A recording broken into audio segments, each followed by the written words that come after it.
Clay, you're an entrepreneur. I'm an entrepreneur. And as they say in Stoic, the obstacle is the way.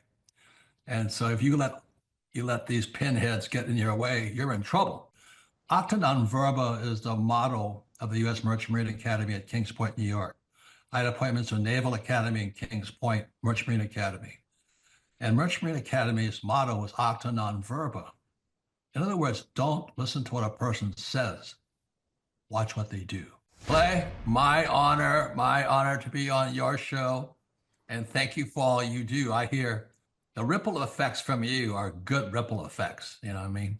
People rave about what they learn from you. So congratulations. My name is Kevin Thomas, and the name of our company is MultiClean. We are a commercial janitorial service, and we serve the entire state of Oklahoma and Kansas and soon to be Arkansas. We have probably grown probably 5 times. We've added, I think when we first started with you, we had 60 to 65 employees. And now we have a little over 300 employees. Before we got involved with Thrive Time, we didn't really have any systems or processes in place.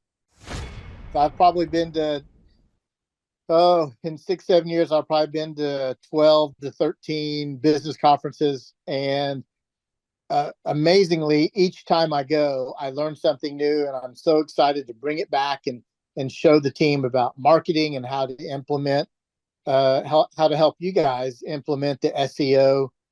And the coaching is just great because there's accountability, and it's just a fantastic way to grow your company. Having a relationship with Thrive Time it's just been amazing for MultiClean. Oh my goodness, it frees me up because then I don't have to take a class on search engine optimization or learn marketing or shoot video. That's not what we do. What we do is commercial janitorial service. And you guys are the experts on marketing, and you teach me and hold my hand and show me how to do it right. And therefore, now my company is much, much larger. Folks, on today's show, we're joined by a real client. He may look like a male model. He may look like a hologram, but he's a real person. He's a longtime client. He's a man that we consider to be a friend of the Thrive Time Show and a friend of mine. Ladies and gentlemen, please welcome to the show, Kevin. Welcome on to the Thrive Time Show. How are you, sir? Clay, I'm doing great. Had a great Christmas holiday, and I'm glad to be here. Okay, so first question, can you tell us what is your name, first and last name, and what's the name of your company, sir? My name is Kevin Thomas, and the name of our company is MultiClean. We are a commercial janitorial service, and we serve the entire state of Oklahoma and Kansas and soon to be Arkansas. And how long have we worked with you approximately at this point, sir? It's been about 6-7 years.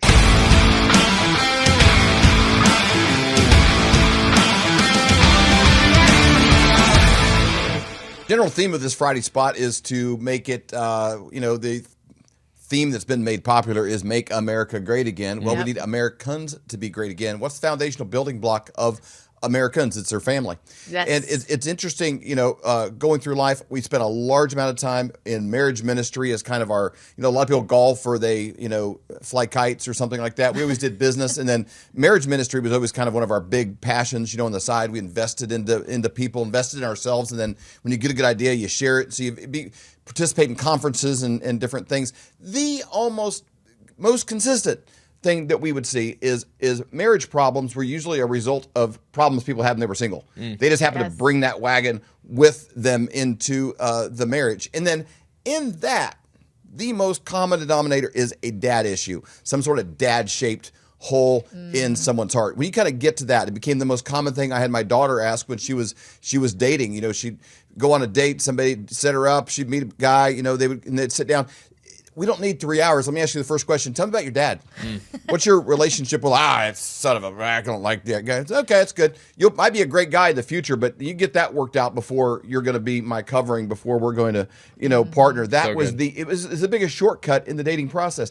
So how do you find good dads in a world where we have increasing fatherlessness, and it's True. not even valued in movies. Name 5 great dad heroes on TV. Good movies are like, that's the guy, Al Bundy. So That's sad. I know. No, They become it's not. unnecessary and Well, dumb. one man is out there fighting with a shield in one hand and a sword in the other to correct this problem. He wrote a book on the subject, and we're going to take a little bit of a left turn into daddom instead of the business space this week, although we'll probably cover a little bit of both with the one, the only, Mr. Clay Clark. Yeah!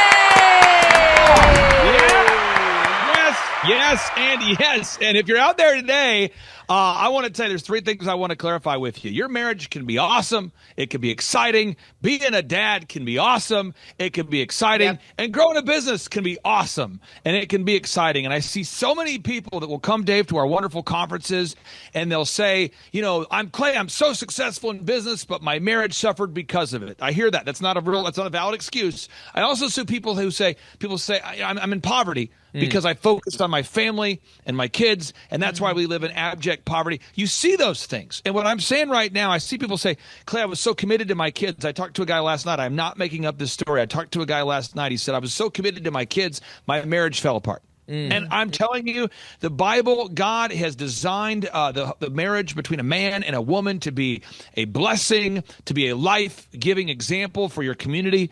And the Bible has laid out exactly what we need to do to be a good dad. And so, Dave, this year I sat down. It's been about a 1.5-year project. I sat down. I thought to myself, what if I could aspire, Dave, not to be the number 1 dad in the world, but what if we could all aspire to be the number 2 dad? Because our Father who art in heaven is the world's best dad. And maybe as mere mortals, we could aspire to be the second best dad. And so, Dave, I couldn't be more excited to talk about daddom and how to dominate the dad space today. Well, I want to start with this one little caveat for those of you listening, and you're like, man, I've never met a good dad. I never met my dad. You're coming to this space. It's not a hopeless thing. Let me give you a testimony. We're about to have our 33rd year of marriage. I have adult kids that are, both, very close to the age of 30, a little above and a little below. And they pursue relationship, with us. They work with us. One of them is over here. He can testify on his own. I'll speak for him. But that was something I had to intentionally work in because I didn't come to our marriage. I didn't come into life with that. And so my dad showed up a few times. I've talked to him a couple of times as an adult. Didn't talk to him from the time I was like 6th grade. He showed up when I was a senior in high school because I was in the papers for sports at the time, and he showed up at a game, and I hadn't seen him in years. And I heard rumors, someone said, I saw your dad at the game, and I'm like, so he kind of showed up then. But every interaction has always been, just not good.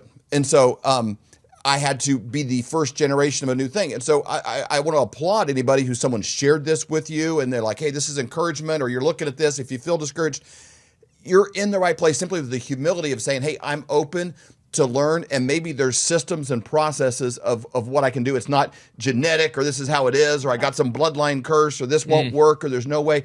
There 100% is a way if you're intentional to do it. And I'd like to start with, Clay, if we can, the thing that made me want to talk about this today is when I saw when your book came out, I read all of the things that this could help with.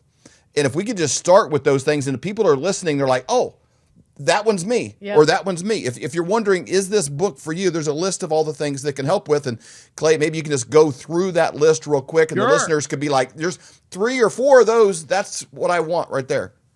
Well, okay, so what the Bible has to say about becoming the best father you can be, what the Bible has to say about becoming the best husband you can be, how to become a father that your children respect and love, how to ensure that your children will grow up to be God-fearing, diligent doers, not lazy slackers. 5, how to guarantee that your children have the tools needed to succeed in life, how to build a successful business while building a successful family. Now, here we go. Now, these are all from 7 and below. These are all where real people in my life over the last couple of years have said to me, hey, my kids have this problem. We have this problem. Could you help me? And somehow, because I'm 45 and I've never been divorced, somehow I've become sort of like this sage elder. I'm like a dinosaur from a different time where people are like, heard of a guy who's still married. Let's call him. So this is kind of sad for some folks, but it's the reality. How to ensure that your kids won't end up becoming drug addicts. I mean, that's tough. Yep. How to ensure your children won't end up getting regrettable tattoos. Wow. How to ensure that your children don't end up on the Epstein list. I mean, you say, come on. Listen, I know someone very well. I'll be kind of vague about this. Someone very well whose family member aspired to have success in Hollywood and basically did the things that would get you on that Epstein list in order to get that position, to get that deal. You say, are you kidding me? I know people right now, Dave, people I know, fathers who are telling me, hey, my daughter, my son, they got tattoos, but then in a place where they no longer can find a job unless we as a family invest to have the tattoos removed, because they, for a minute there, thought they were Post Malone 2.0. And now they're not. No regrets. No regrets. And the parents are like, I'm not going to spend $15,000 to have that tattoo removed. And so think about that for a second. Yeah. So all I'm saying is in this book, it's very practical. And Dave, what I had is I had some visual aids for you. Okay, so visual aids. Make sure you can get to 13. I though, know, because that's what I was hoping for, if somebody's Here we not go. interested in number 13, then you're just not a good. That was my favorite You one, don't too. have it in you to be a good dad. You probably cannot be a good dad if number 13 doesn't interest you. Okay, let me keep going. I'll go through 13 through 17 pretty quick here. How to ensure that your children won't end up in a Turkish prison? That's huge. That is huge. If you don't want to buy the book just for that, then you're probably broken in a way that can't be You redeemed. missed something. Number 14, how to ensure your children won't end up in an American jail or prison facility. 15, how to make sure your children won't end up becoming godless communists. Number 16, how to ensure your children won't end up becoming Satan worshipers. 17, how to ensure that your children won't grow up to become whores. Okay. Number 18, how to ensure that your children won't end up living in a van down by the river. Huh? I mean, there's a lot there. How to make sure your kids don't take the mark of the beast. How to ensure your children won't put a chip in their head. How to make sure, there's just a lot. How to find God-inspired joy when your father dies from Lou Gehrig's disease. That was my reality. So there's so much in there. And what I wanted to do is I want to unpack this, okay? So these are business principles that you can relate to your life. And I have the table of contents pulled up, and I'm going to get into it, okay? So the book is broken up into man laws, and maybe your producer can pull up the actual book cover. You can find it on Amazon. And by the way, folks, if you buy a book, I make like $2 a book, okay? So listen, and Jeff Bezos makes more than that on every copy. That's how Amazon works. So if you want to help me make an extra $8 this year, you should buy 4 copies. So here we go. So there's man laws, okay? So man law number 1 in the book, or chapter 1, is as an intentional father, remember, acta non verba. It means watch what someone does, not what they say. Now, Stacy, that is intentional in business. Yep. And that is intentional as a parent. It applies as a parent and in business. So let's do an example. We were stage side at the Reawaken America tour in Detroit, Michigan. And I've shared this story, and I'll share it again. Eric Trump shows up. He says, how are you? I said, good. He said, hey, where are those flyover guys? Where are I love those guys. That was a true story. He said that to me. And I go, well, they're over there in that side room off to the side of that beautiful church that hosted us there in Detroit, Michigan. Well, you and I could talk all we want to about preparation and treating people right. But Eric knew that when he showed up, you would be ready to go, ready to record, lights on, cameras on, that Colton and Avery and Stacy and Dave, the whole flyover team, would be ready to go. And he knew there wouldn't be a big hubbub. He wouldn't have to round up the host or chase them around. He knew that he could show up and that it would be a pleasant interview. And so you could talk all you want about preparation, Dave, but if you hadn't been in your booth, in your stage side setup as you were at all 25 events or whatever, if you hadn't been ready to go, Eric would not have asked, hey, where are those guys that'd like to hop on an interview? And I'm saying that as an example is that acta non verba, as a parent, kids watch what you do and not what you say. So I put a visual aid there that your producer can pull up. This is my wife's Christmas stack for 2025. Now, just so you know, every year, folks, I make my wife's Christmas stacks taller than the previous year. This year, it is currently 7 feet tall. So if we can go to image number 2 there, your producer, we got image number 2. You can see how tall it is in comparison to my wife. You'll see image number 2. There's a Dropbox link there. Yeah. And so I do this because, my wife and I, the first couple of years we were married, we didn't have heat. We didn't have air conditioning. Those are we took all of the money that we had in order to take that money and to use that money to buy advertisements in our Yellow Page ads. There it is, Clay. Oh, my God. As of last night. That's our stack as of last night. Now, it's going to get taller. That tree is a 12-footer. So when we're done, this year will be the first year that the gifts will go above the tree in height. So Come on. Oh, my God. And those aren't just singly stacked. You've got multiple gifts on each level. You need some railings. Let me tell you, my wife doesn't watch support interviews.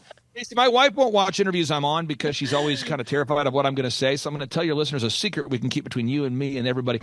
In that green box, okay, my wife, every time we go out to dinner, every time we go to a restaurant, my wife eats incredibly healthy, very much like you, Stacy. She minds her food, very intentional about what she eats, and it's organic. But she'll say this every time. She'll say, do we have any stevia? every time. Ah, We that's go to me.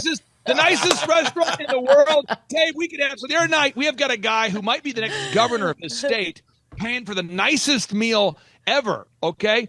And the waiter's like, do you guys need anything? Are you good? The food's the best. We're getting treated this great meal by this guy who's running for governor. It's a very nice meal at a wonderful restaurant. And then and my wife, you can see the terror in my wife's. She's like, do we have any stevia? I mean, it's almost like the end of the world.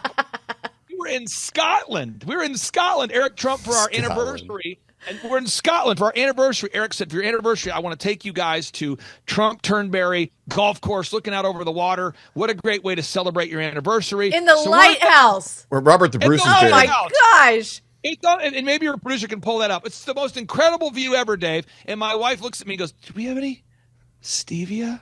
And so I thought to myself, that has to end. So, Dave, in that green box, I sent one of my employees, a gentleman by the name of Dallas, I said, I want you to go to every Whole Food, organic, natural foodie place. I want you to buy as much stevia. I want it in packets. I want it in a little eyedropper. I want 10-gallon drums. I want all of it. And I want it in a box. And I'm going to wrap it. And so he's like, well, what are we going to put it in? I said, I'll figure that out. So I bought a chair for my office that I don't need. One of those chairs where you assemble it yourself. Mm-hmm. Just a box big enough to house all of the stevia. So in that green box, Dave, there's enough stevia to keep my wife's fully stevia for at least a decade. That's the base level of where this Christmas is going, Dave. And I'm just saying this as my kids, they participate. They know September 1st, every single night. I'm not kidding. Every night I take one of them out and we go shop for mom. And we are loading this thing up with accoutrements and things that when she thinks I'm not listening, Stacy, I'm listening and taking notes. And all of those things are bundled together. And it's going to be a 12.5-foot tall stack. And I can talk about how much I love my wife. I could say it. But unless I was taking notes about the things she loves, and unless I was taking my children with me to go, we call it elving. But if I didn't take my kids with me to go elving, if I didn't make a big deal about it, if I wasn't, and you don't have to buy a lot of gifts. What I'm saying is I could talk all I want to talk about the importance of my wife. But if my kids don't see me do that, it doesn't matter. And that's principle number one. That applies to business and marriage. And Stacey, I want to get your thoughts on that. Octa non verba, actions, not words. I mean, that is 100% true. You know, we always laugh. You know, you'll hear a parent say to their kid, "Don't smoke," as they're smoking. You know, I mean, kids do what you do, not what you say. Right. They're always going to follow your example. Don't hit your brother. Exactly. Right. So I love that. That's the very first thing that you're talking about because it is so true.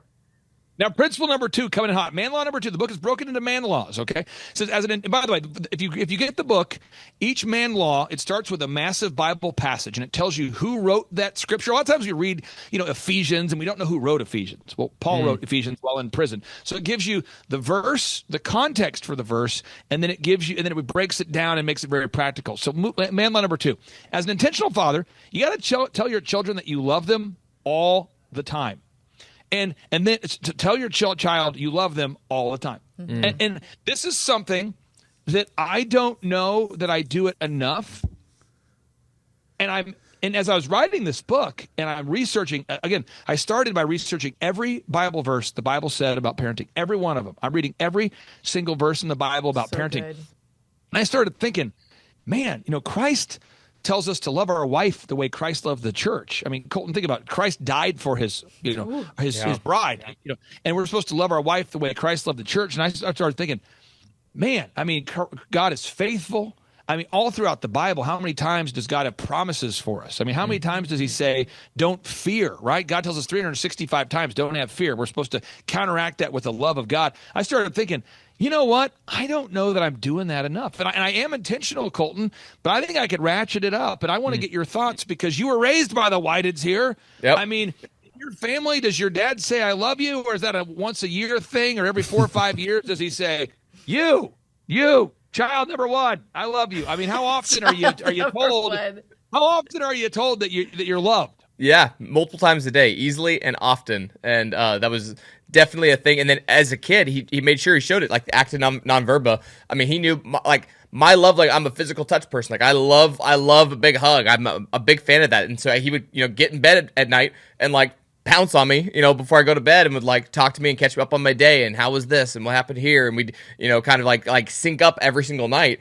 I mean, even like up through high school. I mean, it was like very very connecting time for us. So not only did he tell me easily and often and regularly, but he showed it. It was acting on verba as well. I think that's a really important thing to keep in mind, because these principles apply to business. Because it's easy. It is easy to say as a dad, "I love you." I mean, like I tell my kids a lot, but like to actually do the thing that shows them that you love them, to show up when you say you're going to show up. I think that's. I mean, I'm really glad you had that as your very first thing. Yeah, me too. And I had a mentor early in life. He used to say you should always be sharing the gospel. You should always be telling people about Jesus, and sometimes talk. And the implication there is not like running your mouth saying, it's like you should be your actions. The way you do everything should be sharing the gospel. And and my kids are different. Like Colton loved the pouncing and the hugs, and Avery's kind of a little squeeze every now and again, but she wasn't quite as much on that. Colton, I wasn't a video game guy. I didn't grow up with video games, don't appreciate games. I only learned to play one video game my whole life, and it was Madden. So that, and every year we would get the new version of it. He'd pay for half, I'd pay for half. And, we'd play Madden, when we had time, and it's kind of fun, doing that. I've never played one video game with my daughter, but I've watched a bunch of really crappy movies that I know how it's going to end in the first 30 seconds. She's going to end up. I bet she marries the guy in the not the city guy in the suit. I bet she marries the guy in the red flannel, the plaid shirt that's working for her dad cutting wood. I bet that shush. So for her, it was logging a lot of time doing that, going to dinners, having long conversations. So like they both received it different. It wasn't even just telling them both I loved them, but it was showing up in their way that was important, because I couldn't parent these two kids the same way. So good. And I want to make sure I at the conference we had in Anaheim, I asked Eric Trump to break down the weave. The weave is a teaching move that President Trump uses all the time. It's not a Jasmine Crockett thing, right? It's not Jasmine Crockett. It's not a Jasmine Crockett move. So this is what. So Eric was explaining at the conference. I asked him. You guys saw him to talk about this on stage at Anaheim. Yep. The weave is where he's talking about two ideas at the same time. Almost like if you look at the diagram of the human gene. The human genes that make humans makes humanity possible. You see it's kind of woven in like a rope or a cord. The weave I want to share with is that these principles are practical for dads. Yes. Very practical, but for business people too. It's so important. And I encourage everybody out there, if you go to thrivetimeshow.com, we've got Tim Tebow. He'll be joining us in April for our upcoming workshop. That's Tim Tebow. That's going to be, April. And if you go to thrivetimeshow.com, you're not going to see today the Tim Tebow face yet, because we know it's an April day, but I'm going back and forth on the date, but people can still request a ticket. I think it'll be the first Thursday in April. I'll have that up there. But I do know on June 19th and 20th, we are hosting the Reawaken reunion event. And what we're going to do on the 18th, which is the night before the 19th. So on Thursday, because the Reawaken reunion will be Friday, Saturday. On that Thursday before, we're going to host a complimentary business conference for all of the attendees as well. So it's going to be a really great weekend there. And again, the principles I'm teaching here about business, they apply to dads. The principles I'm teaching about dads apply to business. So what were those principles? One, Octa non verba. It's about action, not words. The second, you got to tell your kids that you consistently love them. And in business, you have to have a daily huddle, guys.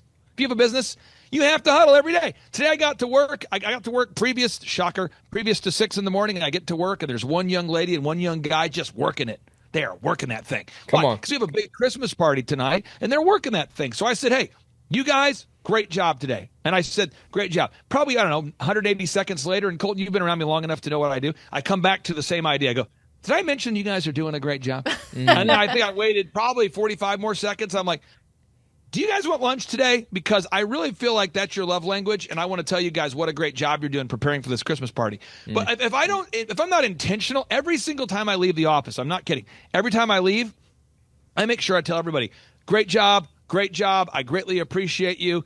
And you can't get bored with it. You can't get tired of it. You have to do it every single day. As a parent, as a business owner, you got to tell your team that you appreciate them, that you care about them. You got to tell your family you love them. Man law number 3. This is a little bit tough here.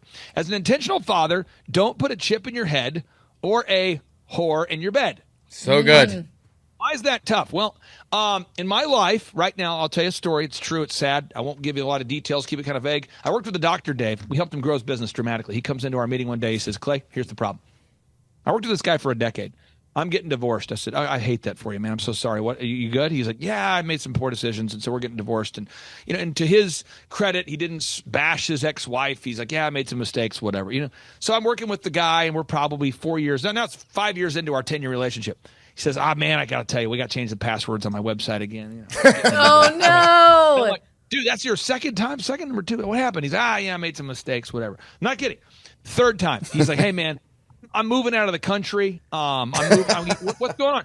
Well, my wife and we had a big blow up, and I don't want to, So three destroyed marriages in less than 10 years. And the people in my office who've been here for the continuity of that thought, they're going, this guy should definitely not date people he's not married to. That's his biggest business problem. He's losing half of his net worth or more, by the way. He's probably losing 60% of his net worth because he keeps dating people he's not married to. And so I'm just encouraging, if you're watching this show right now, be faithful to your wife and business, moving on the weave, be faithful to your business partners. I see so many times. I got a guy today who called me. It's a true story this morning. He wants me to work with him in his market. And I can't help him. He went to thrivetimeshow.com. He requested a free 13-point assessment. He wants to work with me. He knows of the success stories. He knows I charge $1,700 a month. And he knows I won't work with two direct competitors in the same geographical area. I'm not going to work with two doctors in the same market. I'm not going to, work with one doctor on the side. I'm not going to, hide that I'm working. I'm not going to, Colton, if you had a restaurant, I'm not going to work with your number one competitor and you at the same time. Yep. And I tell the guy, I can't work with you. He's like, nobody needs to know that I'm paying you $1,700. I go, but I would know. Yeah. And again, it's just that principle. And Dave, I want to get your thoughts on that, because if you're willing to cheat on a business partner, you're willing to cheat on your wife. If you're willing to cheat on your wife, you're willing to cheat on your business partner. I see the guys who are always cheating in marriage are always cheating in business. I see the same personality type. And Dave, you just can't allow a whore in your, you can't allow a whore in your bed. Whether that's a figurative idea or a actual literal idea, you just can't be unfaithful to your spouse. Well, there's a lot of things, in that, as somebody who steals eggs will steal chickens. And one of the responsibilities I had, like early on in our marriage, my kids were young, and I was, in a lot of business relationships with men. A lot of them I admired, like, man, I want this to, this to be a good partnership. And you get to know them a little bit, and there'll be this language when you're private of like, the old lady at home, or this or that, or some of these things that I did not want my son to get. I knew if I spent a lot of time with this guy, my son would be more like this guy, inevitably, because I would become more like this guy. So my son would become more like this guy. And so I'm like, this could be really profitable. This could be this is a good, I don't want my son to be more like this guy, even if it's good for me in business. I'm severing this. I was at a business trip one time. I was in Baltimore, and just I'll be vague. There's a bunch of guys that said, "Hey, at the end of this thing, we're all going to this club to watch these dancers." And I'm like, I'm out. I'm not. I didn't go to my own bachelor party. There's guys I worked with at the furniture store. They went to a similar place for my bachelor party. I didn't even go. And so I said, no, I'm out. And they heckled me. Oh, come on, David. Stacy's not going to know this kind of stuff. And I'm like, I would know. I don't want to be like that in that environment. Yeah. I'm not going to go because I don't want my son to be like that. Yeah. And to be there. And so those ideas of they're watching you all the time, but even if they don't see you, the smell of who you become gets on them. Mm-hmm. It's like being around smokers. Well, I didn't smoke. You smell like smoke just the same because of the environment you chose to be in, and your kids will model that. Inevitably, your kids will model that. And one thing I'll add to that too, Clay, is something that we actually did. We've been business partners for since we were 23 years old. Yeah. So, most of our married life, we got married at 23 years old, started becoming business partners, have been that ever since. Wow. And one of the things that we actually did this year, due to Colton requesting it, we came up with something called Prosperous Marriage. And in that, we actually talked about boundaries that we create as well as guardrails to protect our marriage and to protect our family. I highly encourage checking it out. There's actually a free book you can get when you go to prosperousmarriage.com. If you go there, you can download the free book.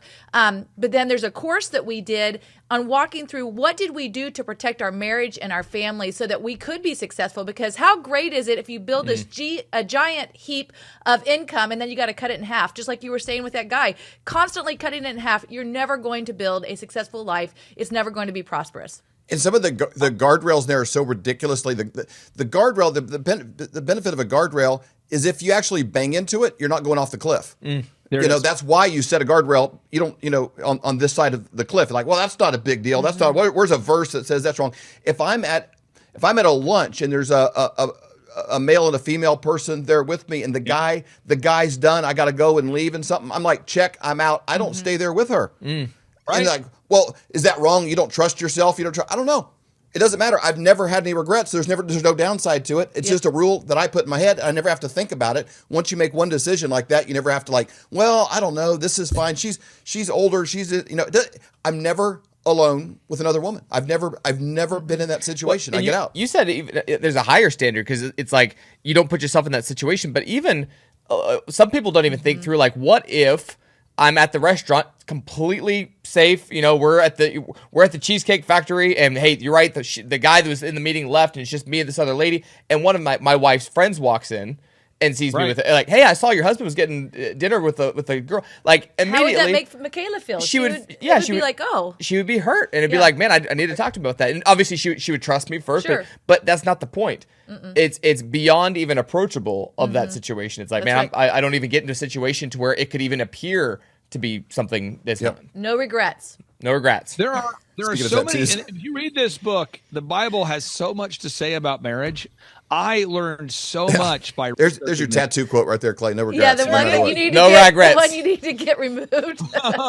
Now I'm gonna skip ahead to some other man laws here, just to give people some texture here. But man law number 5: you always want to publicly praise your wife. You just always want to do it. You want to go out of your way to praise her publicly. Just go out. It's a pro tip. And what does the Bible have to say about it? The Bible really, really talks about how a marriage is a gift from God, right? He who finds a good wife finds a good thing. And so you want to go out there and brag on your wife. Now, man law number 7, don't abdicate the process of educating your kids. What am I saying? I see so many parents. I mean, gosh, I try to be very vague. I want to give a little texture, but a little bit vague here. People I know that are very, very, very wealthy. For some reason, the new trend I see with my clients that are wealthy and people I know that are wealthy is they want to hire somebody to drive their kids to school. They want to hire someone to educate their kids at home. They want to send their kids to school. They want to get a personal trainer for their kid to work with their kid. And what they're doing is they're saying everything that their kid needs, they don't want to provide because they want to hire somebody else to do it. Now, I'm a fan of a personal trainer. I'm a fan of a music tutor. I'm a fan of having somebody teach your kids to read effectively. But that can't take the place of you being a parent in their lives. And it's so important. Principle number 8, or man law number 8, you got to make sure that your kids gain biblical literacy. So many people right now, they say, Clay, I did an interview yesterday with a lady. She said, Clay, Revelation chapter 16, verse 12 through 14, how did you know that it said, who told you was the question. Who told you that the Bible said that when the Euphrates River dries up, China and Russia are going to team up, the false prophet's going to show up, nations will gather against Israel, stuff's going to blow up, and the beast technology shows up? I said, well, the up part, that's just how I learn, is I make patterns and that are easy to communicate. But as far as that, I read the Bible.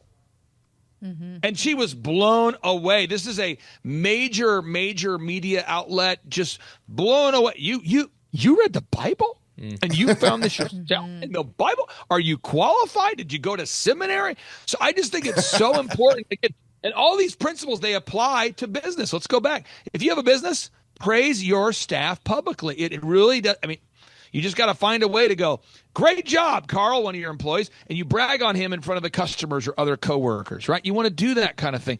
And you want to make sure that your kids know and that you read the Bible. And you want your employees to know that you read the Bible. So all the employees who work in my office, I'm telling you guys, I have a haircut chain. We cut men's hair. I'm involved in a wood flooring company. I'm involved in other businesses. And my employees never, ever, ever have to wonder where I stand because they'll go, and they laugh about it. They'll go, hey, I see them giggling. I'm like, what are you guys laughing about? They go, well, we had a woman who wanted to get her hair cut at the hair place today, and we were just talking about what you would say. And I'm like, what did you think I would say? They would say, you're not a woman, you're not a man, get out of here. I'm like, exactly. I'm really into the biblical. And Dave, if your kids don't know that the Bible is the ultimate source of truth, if they don't believe that you believe the Bible is the ultimate source of truth, they can't ever know where you're going to stand, because now you're kind of like the Republican or Democrat Party. Now you've got situational ethics. Now we don't know what you're going to do. Now it's what? If it's profitable, I'll do it. If it's legal, I'll do it. Dave, your kids have to know that the Bible is the ultimate source of truth, and your business partners need to know that too. Yeah, well, it's modeled in every area of your life, and again, you can't be this way in business and not in your personal life. Yeah. You said brag on your wife publicly. Today's the 12th. Every month when it's the 12th, I always remind Stacy, Proverbs 12:4. A wife of noble character is her husband's crown. It's like you celebrate those things. I'm like, man, I got a great crown. Thank you. Woo!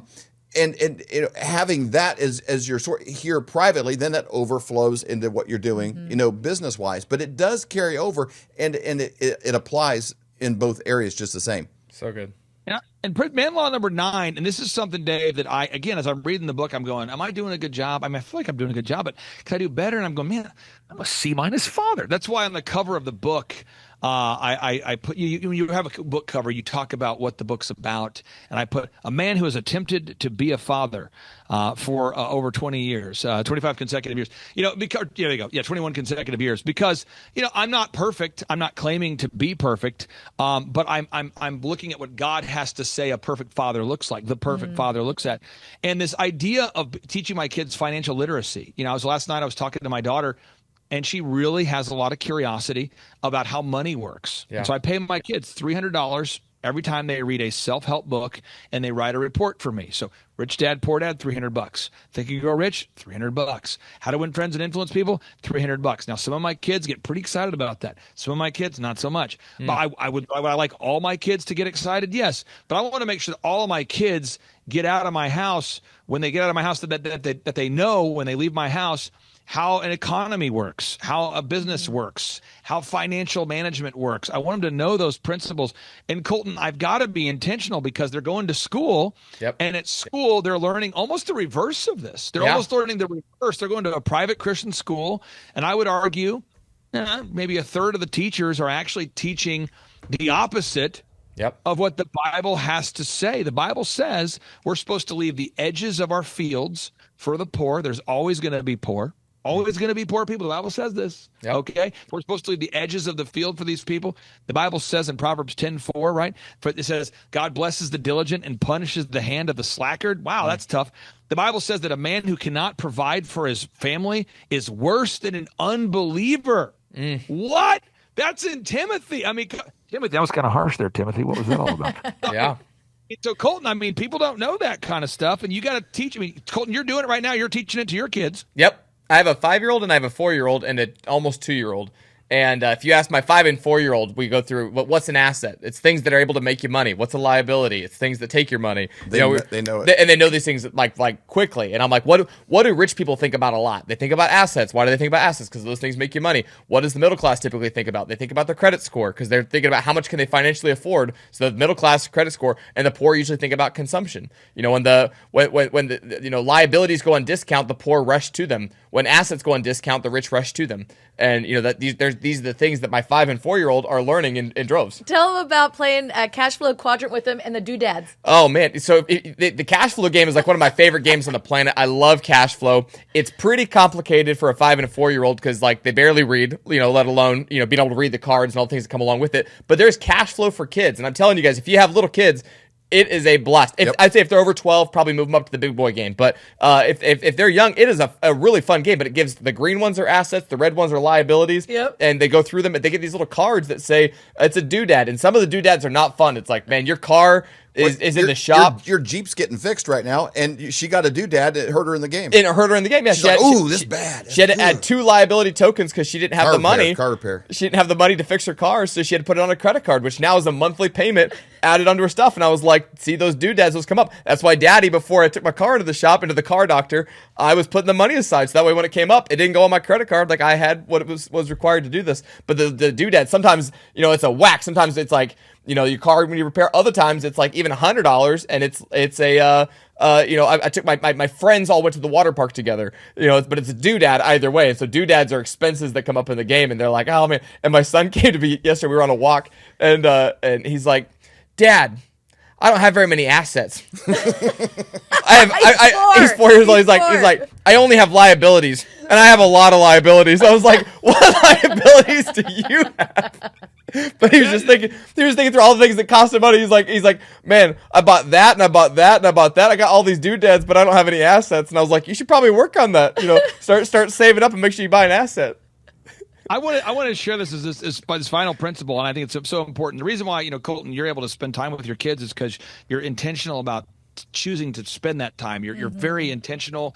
Could we all do better? Absolutely. But you're having those conversations about liabilities and assets with a 4-year-old because you're blocking out time for it.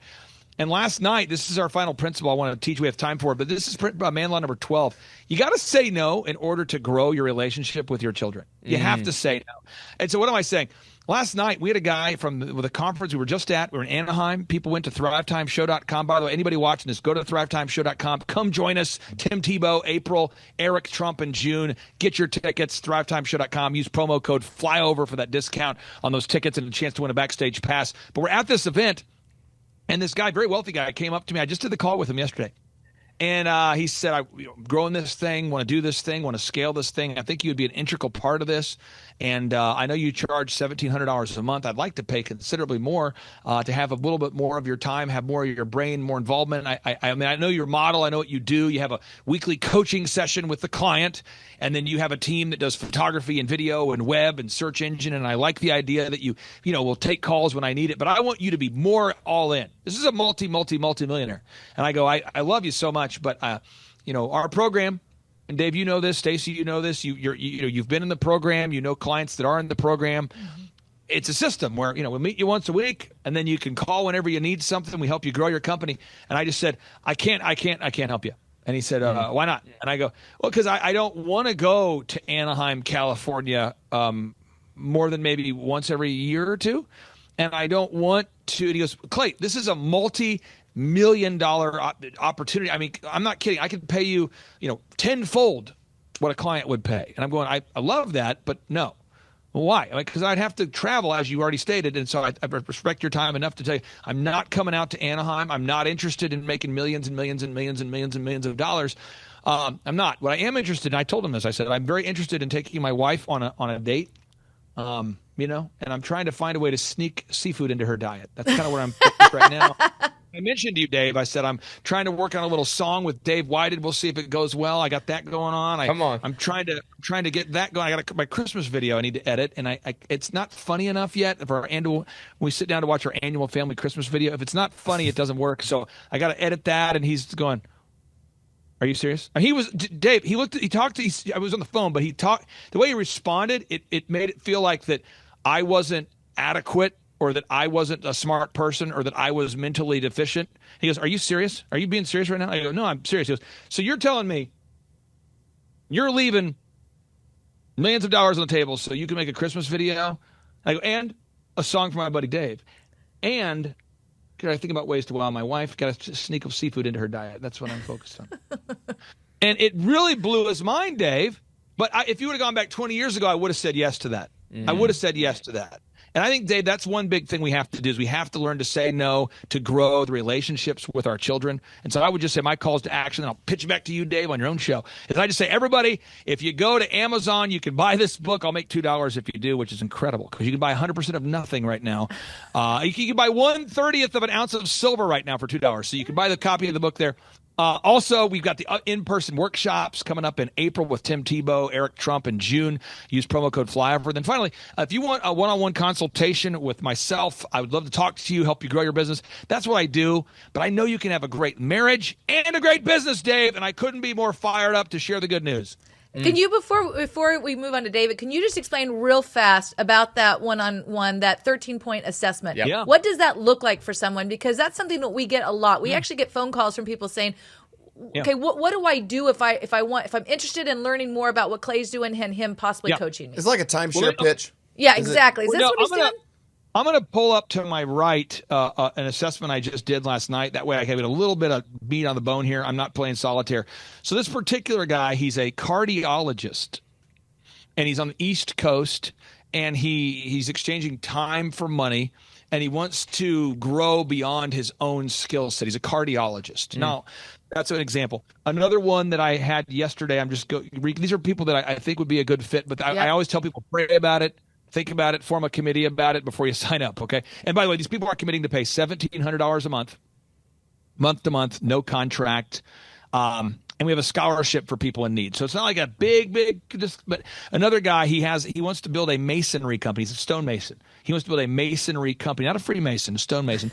And he wants to grow this thing. And so you got the stonemason guy, picture a white, kind of a blue collar guy. His hands are calloused, that kind of guy. And then picture the white collar guy, the cardiologist. And the cardiologist, I said, well, what are your goals? He told me his goals. And I said, well, the specific path to go from where you are to where you want to be. Tell me more about that. How much money do you want to make? Why do you want to make that money? How do you currently get your leads? How many people work for you? How do you structure your day? What's your biggest limiting factor? And we're going through all these check boxes, okay? And it's really detailed, and we're going through it.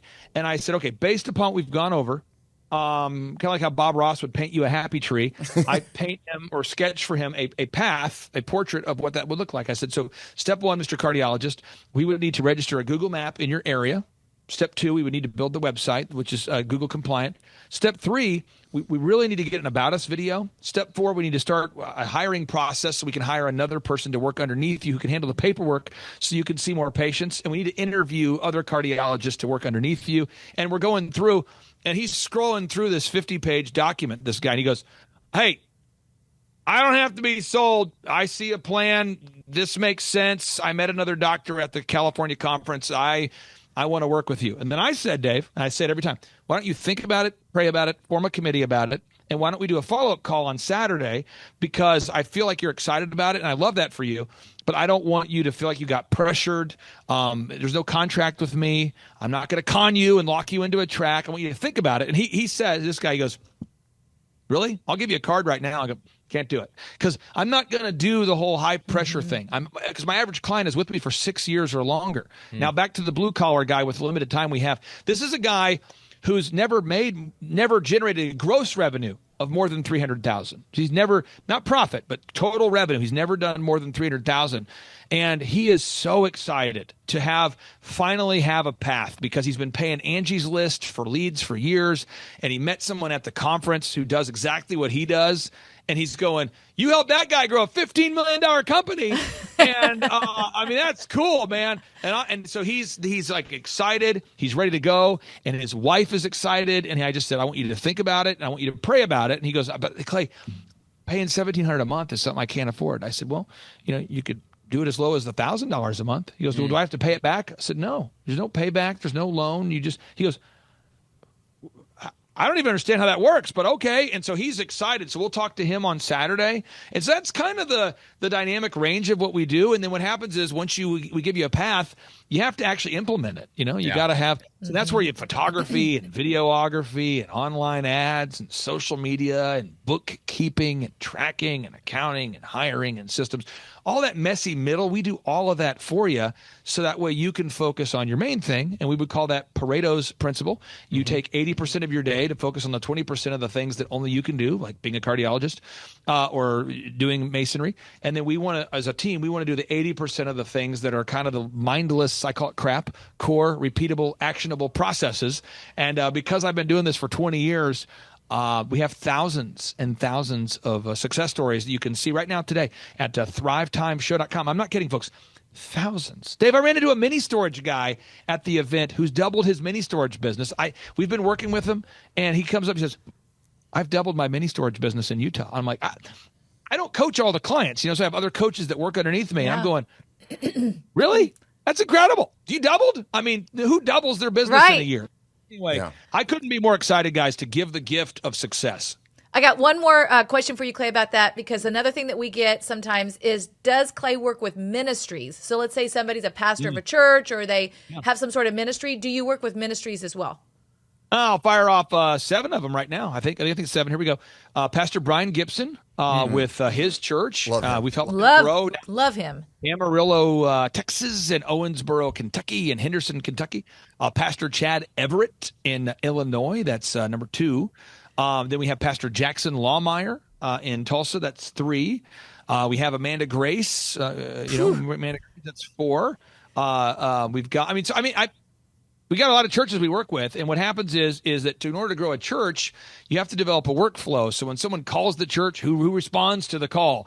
When you have a visitor, what happens? How do we get new visitors to the church? How do we get the audio and visual team on the same team with the pastor? How do we make sure that our praise and worship team sounds like they've practiced? How do we hire people that are, have the skill sets needed to do what's needed to grow a church? How do we make sure that we're accounting properly? How do we make sure that the church isn't going into bankruptcy? How do we, there's all that stuff. How do you structure a service in a way? If you have 2 services, one of my pastors just expanded to 3 services on Sunday because he can't keep up with all the people. How do you do that? How do you, and again, it's just systems and processes, and everybody out there. So ministries, you think about ministries, I don't want to keep you too long, but outside of the ones I mentioned, there's an endless number of non-profitable entities that I've helped to scale that are ministry-minded. So like Safari Mission, they're an outreach to Africa. I think we've helped him grow by, I think we've helped him grow by 50 times. Wow. 50 times the reach in terms of how many people is he reaching? 50 times more. There's a major ministry that goes down to South America. And we helped this guy go from a dream of being a missionary to when he goes out now to speak. I'm not kidding, guys. There's like 15,000 people in the 15,000 people, 15,000, 15,000 in the pictures. They're down there at in Argentina and Mexico. So I have so many examples of that. So if you're a ministry, we have a marriage. He's a clinical therapist, but he works with people in the context of marriage. So it's like, my kid is acting nuts. We've probably, as a parent, made a poor mistake. What do we need to do from a Christian? He's a Christian counselor, but for kids, and he works with the moms and the kids and the whole thing. Wow. So, it's endless examples of that, Stacy. That is so good. It's amazing how many of his clients we've got to meet at Reawaken I events know. and stuff. I was like, that's a great person. Pastor Brian Gibson, when you get him on, have him yell at us for a while. Yep. That would be amazing. Vidar Lagarde. Vidar Lagarde. Our daughter's dog is a little Cavalier King Charles named Charlie. We're big on nicknames in our family. Nobody's called by their real name. Anyway, Charlie became Char, and then somehow it evolved to Vichar Lagarde. That's all we call her dog is Vichar Lagarde. And nobody would ever say, "How did you come up with that?" Yeah. Well, you got to... In honor of Safari Mission, Vidar Lagarde. In honor of Safari Mission, he's Vichar Lagarde. So. Vichar Lagarde. Clay, and I hope you give your parenting book to Tim Tebow. He's really into procreating right now. He's duplicating himself. Yes, He's got a little Timito, I think, now. And maybe you can give him that book when he comes in April. I'm sure he'll appreciate it a lot. I will do that, and I won't give Tim red dye 40 because I guess he's like massively allergic to red dye 40. Oh, wow. Okay. Almonds, any kind of I have a list of things he's allergic to. I hope he's not allergic to my book. No, he wouldn't be. Well, don't sign it. Maybe that would be the only part. I don't sign it. That's the key. Thank you guys so much for your time and energy. Thank you, Clay. Clay Clark is here somewhere. Where's my buddy Clay? Clay's the greatest. I met his goats today. I met his dogs. I met his chickens. I saw his compound. He's like the greatest guy. I ran from his goats, his chickens, his dogs. So this guy's like the greatest marketer you've ever seen, right? His entire life, Clay Clark, his entire life is marketing. 4,000% from February to February. Now I can better that. Okay, Clay, I don't think you know this. I'm pinching myself, and if I cry, forgive me. In the last 2.5 days, we have bettered our entire month of February in the last 2.5 days. So, and the phone's blowing up. Everything's just blowing up. You're right. It is like a rocket ship. So we're pinching ourselves, actually. I learned at the academy, Kings Point in New York, acta non verba. Watch what a person does, not what they say. But I recognized at the age of 15, I'm going, you know what? I am not going to live that way. And so I started a company out of my parents' basement called DJconnection.com. And I decided I am going to have success. And so I reached out to millionaires and people that I kind of knew through church and friendships and parents of my friends. And I said, what book would you recommend that I read? I'm a 15-year-old asking this question. True story. And I kept being told, you got to read. Hello. Robert Kiyosaki, Rich Dad Radio Show. It's an exciting time. Also, I think a treacherous time, a spooky time also. But it's always, danger is a good time. Today, my guest is Clay Clark, and I went out with Tom Wheelwright to visit Clay with Eric Trump also. And the reason I want to talk to Clay this morning is a very important subject called study. And the reason I say that is things are changing so fast, and many people are completely missing the show. You know, things are changing at rapid speed. Technology is changing. And so I went to Tulsa, well, again, with Tom Wheelwright and Eric Trump. And the thing I was so impressed about Clay is this word called study.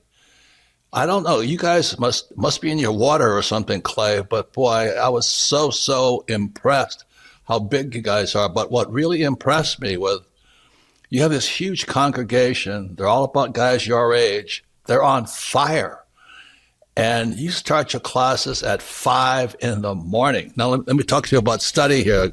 We show our books here. Now, this is how I study. You know, this is the creature from Jekyll Island. It's on the Fed. And Clay's doing the same thing. We study. So I go out to Clay's place in Tulsa, Oklahoma. He's built this huge compound out there. And you guys start at 5 o'clock in the morning. It's not by Zoom. They drive there. They show up 5 o'clock, bright-haired, bushy-tailed, and all this. And they're on fire. Your group is on fire. So that's why I was on Clay, this technology you tell your group. I was so impressed because, like I said, studies became a bad word. I got into fights in my own company because our staff didn't want to study anymore. And I don't know how they cannot do that. So Clay, anyway, welcome to the Rich Dad Radio Show. That's what I want to talk to you about is how do you do it? 5 o'clock in the morning, you have hundreds of people showing up in your huge auditorium on your property to study. Anyway, welcome to the show, Clay, and what turns you on so much? That's what I want to know. Give us a little about your background. My name is Karime Schofield, and the name of our company is Whistle While You Clean. I am Sophia Schofield. We live in Cincinnati, Ohio, and we service the tri-state, so Kentucky, Ohio, Indiana. We were getting a phone call, and we were like, why is someone calling our business line? That's unusual, and we picked it up, and it was a lead. I mean, it's been incredible, Clay. We've gone from 0 to like 100% growth. Like we're like a full functioning company. It's great. Like we're blown away at how well we're doing. So working with you guys have really taught us a lot about generating leads and pursuing our Dream 100. So we have a list of customers that we want to market to. And so we've been making phone calls, we've been showing up in person. We're trying to get near the businesses that they would visit if they were visiting like a hair salon or something. And then we start calling them and we just start pursuing them. And then the other thing that we do is when we do cleans, we take a lot of video testimonials and we post those to our website so other customers can see.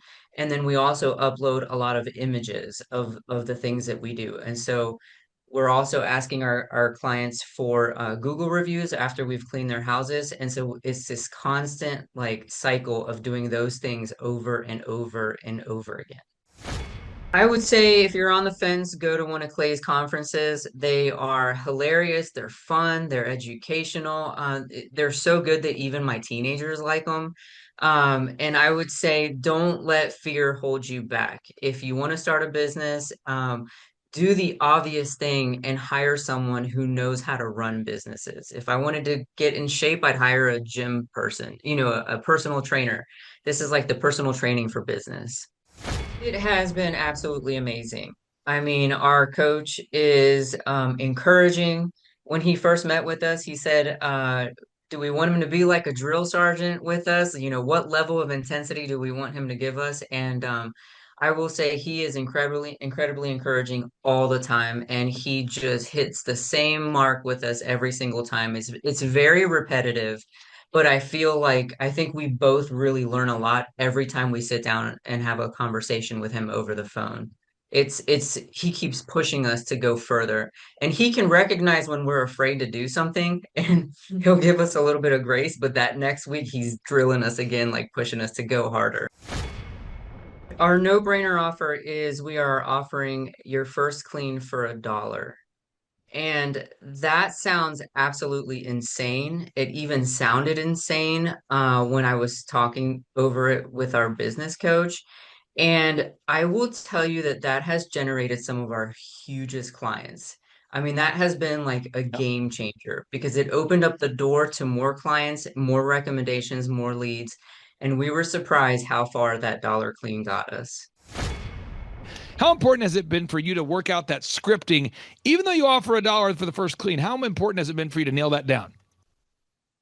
It's been really important because it kind of it hones in so that you're not just all over the place when you're trying to explain what it is that you do. And a lot of times it's like you're a good person offering a good product and you have integrity and you want to communicate that.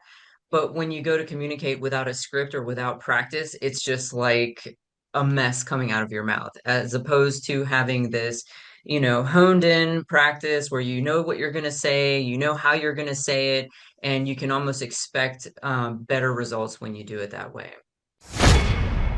Had you ever been an entrepreneur before starting this particular business? No, never. Did you ever think about wanting to own your own business someday? Or what was the first time you thought, maybe I would like to open my own business? Absolutely. I've probably been dreaming about it for about 10 years. Okay, and let me go to your daughter here.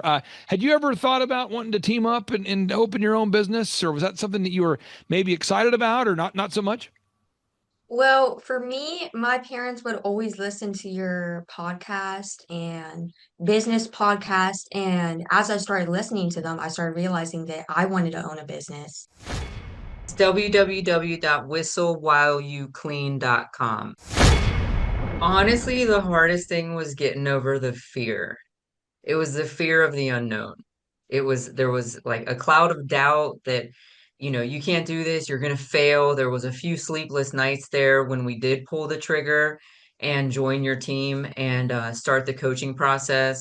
Even my husband put a little bit of pressure on me from time to time because it was just absolutely scary to take that jump and actually start a business.